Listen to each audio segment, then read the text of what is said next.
Welcome to Students Incorporated. I'm your host, Mr. Jason. Join me weekly as my team and I produce content that's informative, positive, fun, and uplifting. This podcast is created and produced with the help of students from the International Community School of Bangkok. In today's episode, I'll be diving into the world of technology. I'm joined by my co-hosts Mia and Frank, along with our production manager Premi and our producer Highlight. We'll be talking about some of our favorite technologies and why, busting 10 technology myths, and then we'll share some tips about how to stay safe online. But before we get started on the topic of technology and you, let's hear our quote of the day and get some headline news. Our quote of the day comes from Matt Mullenweg, a social media guru. He's quoted to have said, "Technology is best when it brings people together." This quote highlights that technology's true value lies in its ability to foster humans' connection. While technological advancements can improve efficiency and convenience, its greatest impacts occur when it enables collaboration, communication, and a sense of community. Whether it's through social platform, teamwork tools, or global connectivities, technology is most powerful when it bridges gaps between people. In doing so, it can help enhance our relationship and has the ability to bring diverse group of people together. Technology should enrich our interaction and unite us. So people, use your tech wisely. And that's our quote of the day. Now on to some headline news with Mia. Thank you for our quote of the day, Frank. Now here's some headline news from around the world. Our first headline comes from newsandlevels.com. The first tri-folding phone has been announced by Huawei, a Chinese technology company. They unveiled the first tri-folding phone earlier this month, and around the same time the new iPhone 16 series was announced. Until now, the maximum amount of times a phone could fold was one time, meaning it could fold in half, and that was the Samsung Galaxy Fold model. Now, with Huawei's new tri-fold model, users will have 3 screens, not just 1 or 2. With this new innovation, we can now expect to see other major phone companies following Huawei's example with their own versions. Our next headline comes from Wired.com.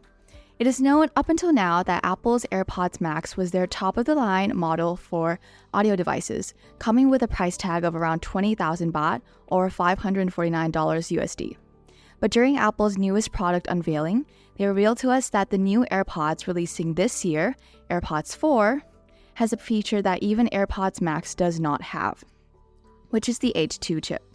It is stated that the H2 chip does twice as well as the AirPod Max's H1 chip in noise cancelling and sound quality. The bigger news would be that the AirPods 4 with noise cancelling features are still a fraction of the AirPods Max's price, coming at 6,500 Thai baht, or $179 USD. So if you want a cheaper and better AirPods Max alternative, check them out. And finally, our last headline comes from The Verge.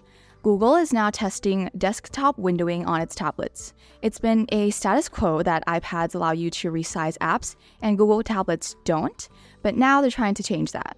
When the new mode is enabled, each app will appear in a window with controls that allow you to reposition, maximize, or close the app. You'll also see a taskbar at the bottom of your screen with your running apps. It'll be great news for Google tablet users, and it might be a good time to switch from an old iPad to the less expensive Google tablet. But at the end of the day, it is all about personal preference. And that's our headline news for this episode.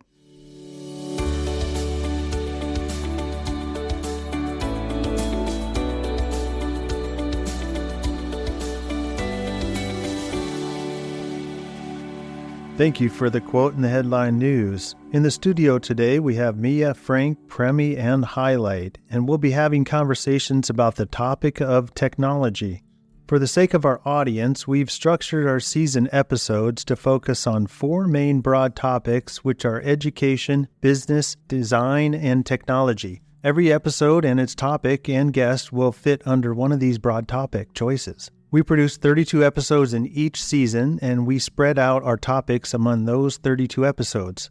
So for the topic of technology, we plan to do 4 episodes this season that focus on technology. We also plan to do 4 episodes that relate to the topic of design and the topics of education and business will get 12 episodes each. This is our programming strategy for Season 3. Now, with that explanation out of the way, let's jump into Segment 1 and start with some general technology discussion questions. I'll start off with our first discussion question for my student guest, and it's about technology and communication. The question is, how has technology changed the way we communicate, for better or worse? Premi, why don't you go first, and then we'll just go around the table. Yeah, for sure. I love that question. I think technology has absolutely transformed the landscape for communication. We went from having to wait weeks for mail to arrive to instantly receiving a text message from literally anywhere around the world. The speed in which this communication now travels is almost unbelievable. Yet I think oftentimes, since many of us are so used to this and take it a little bit for granted. However, speed is not the only way that technology has changed. Privacy has as well. In today's day and age, it is almost scary to witness how much of our information is shared and utilized within greater database. All these consequences and more have so many fascinating implications to further explore as well. How about you, Go Highlight? Hey, thank you, Premi, for passing on the mic. Yeah, I totally agree with your perspective. I think technology has definitely changed the way I communicate with my family, friends, and the Students Incorporated prospective guests, in that it allows rapidly fast-paced communication. For example, when reaching out to guests in collaboration with Abe, I can immediately just text the guests via Line or IG anytime to send out the questions by relying on these technological developments and applications. This ensures that our messages are being sent to them in time without having to wait for the mail officer to ship our letter, as mentioned by Premi. The slight drawback could be that communicating via texts are prone to miscommunication. That looks like the time and date of the podcast interview, right? Like miscommunication, not like clearly ensuring the alignment between our team and the guests. It's honestly, in other words, like a double-edged sword. Now I'll pass it on to Frank. What do you think? Thank you. I think technology has changed drastically in the past decades and has facilitated the way we, can access and communicate, whether it's calling, texting, or even video calling. Although it's a blessing, I think it could be a curse in disguise. It comes from this, like social media, like all the consumption, those scrolling on your phone, or cyberbullying, social anxieties, and sometimes you're not even going out. However, I think it all comes down on how you treat it and use it. All right, for this question, I'm absolutely torn in the middle. And that's probably because I think that technology has made communication so much easier, like what Highlight and Premi said. Because just the other day, I was actually FaceTiming a friend who was in England, and it was really nice to be able to talk to her, even though we're on opposite sides of the world. However, I do think that technology has definitely lessened human interaction in our day-to-day lives, which is probably why IC has implemented the new technology rule. And that's because they're trying to promote talking to your friends more than talking to your phone. But in the end, I think that as a society, we have the privilege of being able to communicate with anyone, anywhere, but we also lose the aspect of human interaction. So I think in the end, it's really up to each individual and what they value more. All right, thank you so much for those answers. I would agree that technology can be used for good and it can be used for bad. So it is kind of like a double-edged sword. Our next discussion question is, what are some of the biggest challenges of living in a tech-driven world? We can just go around the table again. Why don't we start with you, Premi? Yeah, for sure. For me, I think one of the first challenges that come to mind is being disconnected from the physical and natural world. I think we've mentioned this in the last answer. When there's a lot of technological advancements, we can really get caught up with everything else happening really fast. The other thing I feel like is in a tech-driven world has contributed to a world that's moving at a much faster pace. The challenge here, I feel like, would be to always having to keep in mind that the physical and natural world can be just as beautiful and just as meaningful.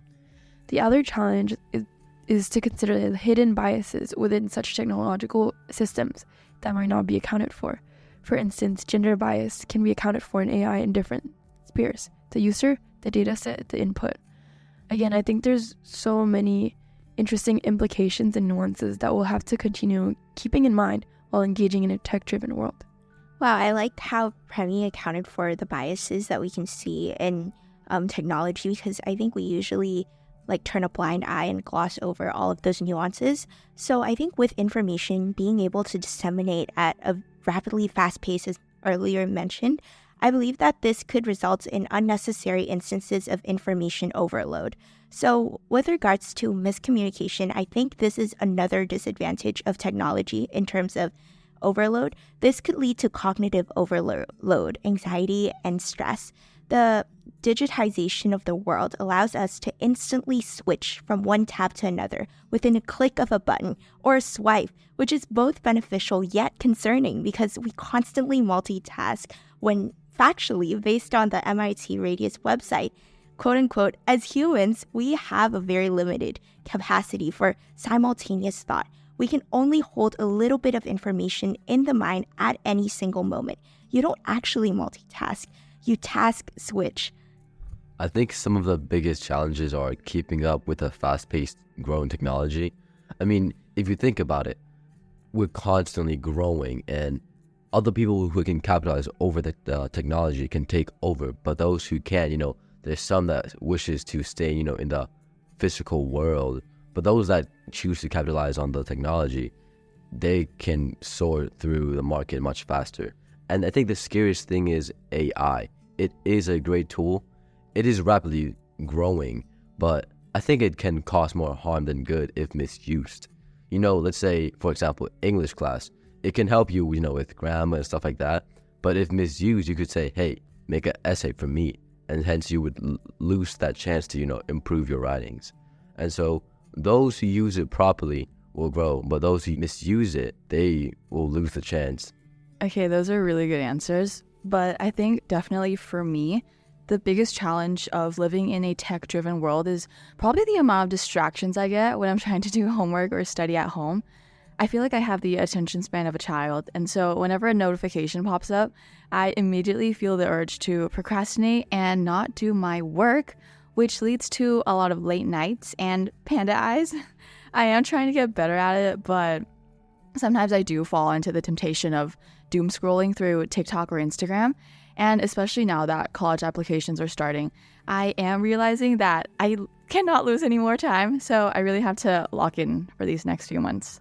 All right, great answers, everybody. Yeah, I agree. Those who have the tech and know how to use it really well, a lot of times hold that power over those who don't. So we definitely have to be careful with that.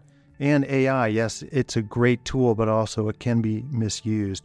And the part about notifications and just being addicted to knowing what's out there and the fear of missing out, right? We just got to be careful with that as well. All right, moving on. Our next discussion question is this. What is one tech trend or innovation that excites you, and how do you think it will impact the future? I think a trend I see in tech is the increase in access to resources and information. Now, more than ever, I think there's a vast ocean of information that's accessible to so many, and I just love that there's so many mediums and aspects to explore as well. For example, Google and YouTube videos are an endless plethora of information about virtually anything and everything. There's just so many different helpful forums or platforms for these venues as well. I think the possibilities are so exciting here. Information and resource reaching more and more groups of people. I think to build on to what Frank and Mr. Jason touched on earlier, I really think it comes down to people who are able to adapt and willing to learn more and to really take advantage of these new avenues for resources and information. I think will really benefit. Thank you, Premi, for sharing about that, and also for emphasizing the importance of increasing accessibility to different resources, especially in this digitized age. I think one technological innovation that truly excites me are those glasses that you can wear for both fashion or visual impairment purposes to take photos. I think when individuals start to normalize the use of these glasses, various institutions and schools would have to shift their glassware policies, and I think that would be a monumental and interesting time period to document. Even though the glassware might sound a little intrusive, I would love to see the transition that occurs in the future. So I've heard of the Ray-Ban Meta smart glasses. I think those are worth exploring and further developing into those luxury eyewears. The glassware could also satiate one of the 4 P's of marketing, which is product, right, guys? In the status quo, I think there's increased demand in the market for customers who want to capture these precious moments in their lives without having to bring out their phone, because they could fall into the trap of wanting to doom scroll through IG or Facebook, right, as previously mentioned by Mia. So I think it's important for us to really allow and increase accessibility for customers to capture those precious moments without having to bring in their phones. Yeah, so once again, I think AI also really excites me, but not the evil kind, the one that's going to take over the world. I think it's going to help us drastically, whether it's, helping us with work or maybe doing some work for us. But, there's this speculation that AI might take over jobs for some people. But like we mentioned in, some older episodes, we mentioned that it might not take over, but those who can use it will take over. All right, I am super excited for those self-driven cars, even though I can't drive yet. I believe Tesla has started this innovation, and it honestly looks so fun. But I do understand why it's not too popular, because it is very nerve-wracking to look over and not see a human behind the steering wheel. And in the future, I think these cars may result in increased car accidents and such. But still, I think it's such a cool concept, and I hope I'll be able to sit in one in the future. Yeah, I agree, Mia. I like the idea of self-driven cars, but does that mean we will not remember how to drive a car in the future? Or we won't have to learn how to drive a car? Interesting, right? All right, I like all those topics. I would say for me, I'm excited about nanotechnology and its application, especially in the medical field. I've loosely followed the progress of Neuralink and the company's desire to interface computers with the brain, which would allow people to control their computer with their thoughts. Check it out when you get a chance at Neuralink.com. Okay, moving on with our last discussion question for this segment. It's a fun and creative question. It is, if you could invent a new piece of technology, what would it be and why? Oh, I love this one. I think we got such creative answers last time, and I think we'll get even more creative answers this one too. My first instinct, to be so very honest, is some sort of technology that allows you to transport anywhere. I know it's impractical. Well, it would be if it's possible, but I don't think it's possible. Or I don't know. We'll see. We'll see where the technology landscape takes us. But I think it'd be really nice to be able to see my mother more than once a year. And also other people as well, different friends from different parts of the world. And I think if we explore this to include under the different lenses too, imagine how great this could be for our podcast. All of our guests could just be here in person right here in the studio for the podcast too. That way our limits would literally be endless. We could have prominent leaders in different industries and areas from any corner of the globe. Wow, that's mind-blowingly crazy, guys. So I think Premi brought up a very good talent, which is teleportation. And I definitely hope that technological developments could support this aspect in the future. For me, I personally think if I could invent a new piece of technology, it would be an app that automatically edits out audio or video for you after you've included a specific format or template that you would like the app to execute. So I feel like the UI UX of the app should be easily accessible on my phone. As a person who's interested in digital creation regarding various topics, as mentioned by Mr. Jason, like healthcare developments, public policies, communications, arts, and whatnot, I think it would save a lot of time if we were to have this new piece of technology or application that helps us edit the podcast. This technology could help weed out the fill-ins, for instance, or whatever, when recording podcasts, or edit out the mistakes or retakes. I think it will save a lot of time and make us become more efficient. Okay, so I actually didn't see Burmese stuff before this, but so I'm saying teleportation, which is really, really similar to Burmese. But anyways, so I think it would help us with a lot of stuff. I mean, I'm not saying that to transport living things, because that's probably much harder, although that would be great. But still, I'm talking about maybe transporting non-living components. That would solve a lot of problems with time wasted. For example, maybe ordering stuff online, or just transporting stuff, although that could also have a lot of problems like smuggling and stuff like that. Now, I think Premi and Frank stole my idea for this one. Just kidding, guys. In addition to Premi's transportation idea and Frank's as well, I would also love to have a time machine. So I'm a bit weird and I like watching period dramas and movies. So I think it would be really nice if I could actually go back in time to experience a day in the 1900s or 1800s. Preferably not during the World Wars though, because I would not last 10 seconds. Okay, thank you everybody. Those are great ideas. And there you have it. That ends segment 1. We'll continue our tech discussion in segment 2 as we talk about tech myths and follow that up by sharing 10 tips on how to stay safe when you're online. We'll be right back after this short PSA. 1, 2, 3, 4. The Source of Success SOS organization is a collaboration amongst students from different schools, ICS, Verso, Brighton, and many more, with the goal of utilizing student-led interviews to inspire, advocate, and empower youth on a range of cultural themes based on our special guests' life journeys. These interviews would ultimately be further utilized in the SOS Extension program as teaching materials for students grades 7 to 12 in English programs, EP, or multilingual programs in Thai schools to provide alternative education and enhance opportunities for students to practice public speaking skills in English. Clubs can enhance students' learning experiences because, similar to Mr. Jason's Intro to Marketing class, it allows you to independently explore the project-based learning curriculum, or PBL. Through creating a club or even simply partaking in one, you are developing both soft and hard skills concurrently, which oftentimes is challenging to find opportunities to develop the two skills together within a specific class. To give an example, through SOS, our crew learns how to cold call guests from a very young age.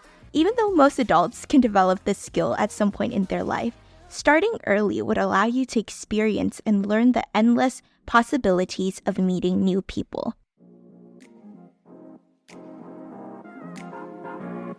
And we are back with our second part, and I've got Mia, Frank, Premi, and Highlight in the studio again. In this segment, we'll bust several common technology myths, followed up by sharing 10 tips on how to stay safe when you're online. All right, let's jump into busting some tech myths. Mia, start us off with our first myth. All right, thank you, Mr. Jason. Our first tech myth is this. Deleting files on a computer erases them completely. Deleting a file from your computer means it's gone forever. Now, be honest, how many of you thought that was the case? Because me too, guys. In reality, deleted files are often still recoverable until they are overwritten by new data. To truly erase data, you'll need to use secure deletion methods or software. All right, moving on to our next myth with Frank. Well, private browsing is completely private. Using incognito mode or private browsing means your online activity is completely hidden. Well, the truth is, private browsing only prevents your browser from saving your history and cookies. Your internet service provider, websites, or even employers can still track your activities. So be careful what you do online. Someone is always watching and it's never completely private. I mean, I've definitely heard about this before. So yeah, don't search up how to make a nuclear bomb or how to rob a bank because, they can see that. So yeah, Highlight, moving on to you. Whoa, please don't rob a bank or bomb banks or whatever. I think a myth that I'd like to demystify is closing apps saves battery life. Closing apps running in the background saves your phone's battery. In reality, on modern smartphones, background apps are often in a suspended state and don't use much battery. Constantly closing and reopening them can actually use more power than leaving them idle. What an eye-opening debunk. I never knew that. When working on a new project or when I'm up to something new, I usually just want to start off on a clean slate. So I automatically just swipe through the screens to clear background apps to not only decrease distractions for the sake of starting fresh, but to also ensure that my battery doesn't run out. But that's a myth. But at the same time, I think some apps may function at a more laggy pace if you have many background screens open. So, okay, moving on to Premi with our next myth. Thank you, Highlight. This next myth is also related to your device battery. Myth: charging your phone overnight will ruin the battery. Leaving your phone plugged in overnight will overcharge it and degrade the battery. Reality: Modern smartphones have mechanisms to stop charging when they reach 100%. While battery degradation occurs over time, overnight charging is not a significant factor. Oh no, that had me scared for a second because that's exactly what I do, leave my phone plugged in overnight. And as I was thinking about it, my phone battery has been deteriorating relatively fast. My battery health has not been the best, but the reality or reasoning definitely makes sense. I think if you press onto the settings tabs, you can definitely see the green area for charging stops after it hits 100%. Cool to know though. Okay, moving on with our final myth. All right, these have all been great. I'm also pretty sure I have at some point in my life believed these myths. All right, our final myth is Macs don't get viruses. Apple's Mac OS is immune to viruses and malware. Reality is, while Mac OS has robust security, it's not immune. There are viruses and malware specifically designed to target Macs, so users still need to practice safe browsing and consider using antivirus software. Now, in the old days, actually not very long ago, when I was in my corporate America career as a designer and developer, my main workstation platform was a Mac. However, some of my colleagues used Windows-based machines. I do remember that they were constantly having to update their antivirus software and were always on the lookout for malware and suspicious emails and bugs. But as Mac users, we did not have those same problems. Now, for our final part of this second segment, would like to share with you top 10 tips on how to stay safe online, and we'll end the episode with this. It's kind of like our parting advice for you. So Mia, go ahead and start us off with our tip number 1. All right, so for tip number 1, it's to use strong and unique passwords. Creating strong passwords that includes a mix of letters, numbers, and special characters. Avoid using the same password across multiple sites, and consider using a password manager to keep track of them securely. Especially if you use mobile banking or, example, K-Bank, having a strong and secure and unique password can save you a lot of money, especially living in a world full of hackers. You're up next, Frank. Tip number 2 is enable two-factor authentication, or 2FA. Whenever it's possible, enable two-factor authentication on your account. This adds an extra layer of security by requiring a second form of verification, such as code sent to your phone, in addition to your password. I definitely second this. I think it was 2017 or 2018. I was playing Roblox and, well, I fell into one of those good old scams. And if I had a two-factor authentication, I wouldn't have lost it. Fortunately, I bought Robux and had proof that I bought them. So Roblox gave the account back to me, but I lost basically everything already. Anyways, moving on to a highlight. Thank you, Frank, for sharing about that Roblox incident. Very interesting. I think tip number 3 is to be cautious with personal information. Avoid sharing too much personal information online, especially on social media. Details like your full name, address, phone number, and school name can be used by others to track or impersonate you. I think we should set clear boundaries to ensure that our digital footprints are well protected and not to share too personal of an information with others. I think being vulnerable is definitely an important component of connecting as human beings, but we can choose to be vulnerable with the right groups of people, especially being more mindful of sharing personal information in this online phase. All right, tip number 4 is think before you click. Be wary of clicking on links or downloading attachments from unknown or suspicious sources. These could contain malware or lead to phishing sites designed to steal your information. Absolutely, I'm always so scared whenever Google Chrome forwards me to an unsecure website, quote unquote, with that cloud symbol. Definitely valid challenges and dangers to be cautious of. Now back to Mia with her next tip. Now for tip number 5, it's to keep software and devices updated. Remember to regularly update your operating system, browser, and apps to ensure that you have the latest security patches. Outdated software can be more vulnerable to attacks. I recently had to update my Blue Book app and College Board account to check my SAT scores last week. I almost got a heart attack as I was signing into my College Board account, and not because of my SAT scores. It was simply because I wasn't able to log in because I hadn't updated my account. So take this as a sign to update your devices if you need to. You're next, Frank. Thanks, Mia. So tip number 6 is use privacy settings. Adjust the privacy settings on social media platforms and apps to control who can see your information and posts. limit your audience to friends or followers you know personally. Definitely. Although it is nice to have your account public so that other people can see it, people can steal your identity and use it. Matter of fact, my friend actually became a victim and his account was quote-unquote stolen onto another account. And fortunately, he caught on before anything happened. So yeah, back to you, Highlight, for our next tip. Yeah, I think like Frank's friend's story really aligns with what we were discussing prior to this.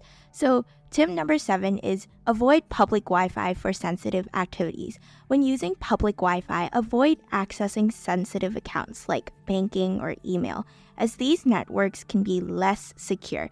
If you must use public Wi-Fi, consider using a virtual private network or VPN to encrypt your connection. This is interesting to hear because I usually just connect my phone to the public Wi-Fi without sometimes processing the prospective ramifications. This is definitely a good note to be aware of when using public Wi-Fis. Now, moving on to Premi. All right, tip number 8 is be aware of online scams. Learn to recognize common online scams such as fake giveaways, phishing emails, and too good to be true deals. If something seems suspicious, trust your instincts and avoid it. Absolutely. I see this a lot with those direct sales TV commercials too. Definitely be more cautious and always be on guard. Mia, what's your next tip? All right, coming at you for tip number 9 is to monitor your digital footprint. Regularly search your name online to see what information about you is publicly available. This can help you manage your online reputation and remove any unwanted content. Now, I've actually got a really good story for this one. In my legal internship, the CEO of the law firm was talking about how in any job interview, she would always ask to see the applicant's phone. So then she would look through his or her apps and decide if this applicant has a good online reputation or not. And there have been many instances where she actually rejected an applicant because of their digital footprint. And after that day, I immediately went home and started looking through all my social media accounts to make sure that nothing sketchy was popping up, because you do not want to lose a job opportunity because of your digital footprinting. So make sure to monitor your online endeavors always. All right, Frank, you've got our last tip. What is it? Tip number 10 is report suspicious activities. If you encounter cyberbullying, harassment, or any suspicious activities online, report it to the platform and inform a trusted adult, such as a parent or teacher, who could help you take further steps to stay safe.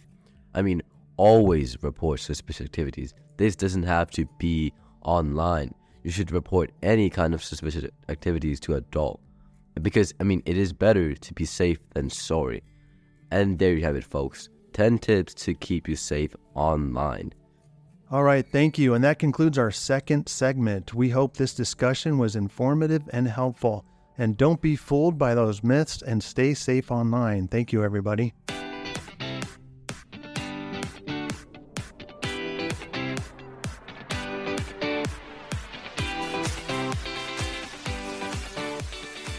As we end this episode, I'd like to give a big thanks to our student guests for talking about the subject of technology and busting some of those myths out there and giving us a good top 10 list of how to stay safe online. Stay tuned for our next episode as we investigate cell structure and parametric equations with Mr. Paul and Mr. Jeremy. And as always, this podcast would not be possible without the hard work and support of our international student production team. All music and sound effects are courtesy of Pixabay.com, a vibrant community of creatives, sharing copyright-free images, videos, and music. And we are signing off until next time. We are Students Incorporated, because your voice matters.